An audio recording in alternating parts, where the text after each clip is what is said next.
भगवान श्री राम, श्री सीता जी, श्री लक्ष्मण जी एवं श्री हनुमान जी के चरण कमलों में प्रणाम करके मैं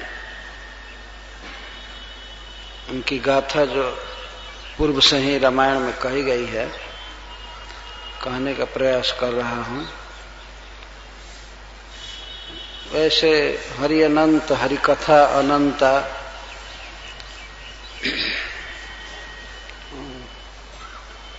बहुविधि गावहि सुनहि संता। भगवान की कथाएं अनंत हैं और बहुत प्रकार से महात्माओं ने, संतों ने उसका गान किया है, उसका कई प्रकार से वर्णन किया है। भगवान के अवतार के अनेक कारण एक साथ ही उपस्थित हो जाते हैं और उद्देश्य भी भगवान के अवतार के अनंत प्रकार के होते हैं।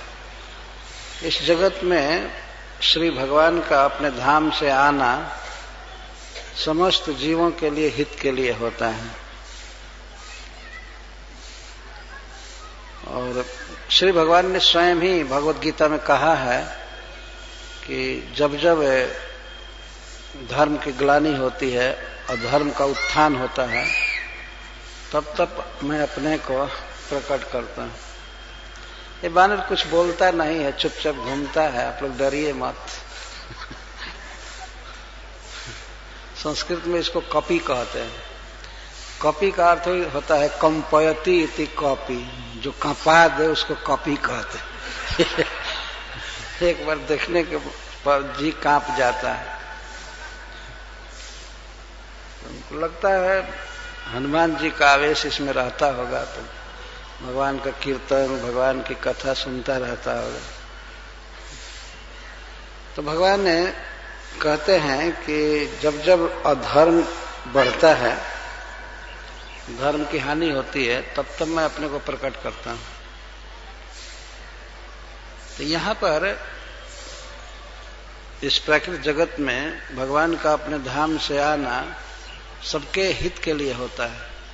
फिर भी कुछ लोग ऐसे हैं जिनको भगवान का आना पसंद नहीं पड़ता।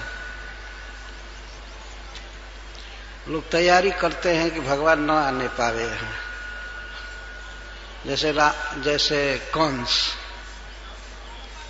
कंस बहुत तैयारी किया कि भगवान यहाँ न आ पाए, नहीं तो खलों के लिए बहुत खतरनाक है। यहाँ आते हैं तो भगवान बहुत मारते हैं, खास करके राजाओं को।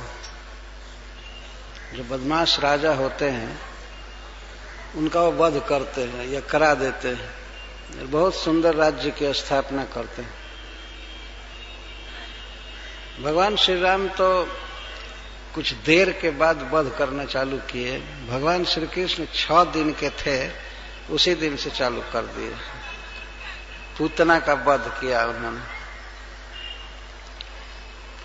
और पूतना क्या थी? पूतना राक्षसी जो बच्चों को मारा करती थी, अपने स्तन में जहर लगा लगा करके बच्चों को मारा करती थी। बताइए बच्चे क्या अपराध किए हैं, लेकिन ऐसे मासूम बच्चों को दूध पिला करके माँ का भेष बना करके, गोपी का भेष बना करके जाती थी, मारती थी। और भगवान श्री कृष्ण को भी उसने ऐसा करना चाहा, परंतु भगवान तो भगवान है। उन्होंने इस प्रकार उसके स्तनों को दबाया कि वो छटपटा करके मर गई वहीं पर। यह भगवान की विशेषता, अपना स्वभाव, स्वरूप है। भगवान भले बालक की लीला करें या विश्व रूप धारण करके लीला करें, कुछ भी करें, भगवान तो भगवान है। तो इस तरह से भगवान ने असुरों का वध किया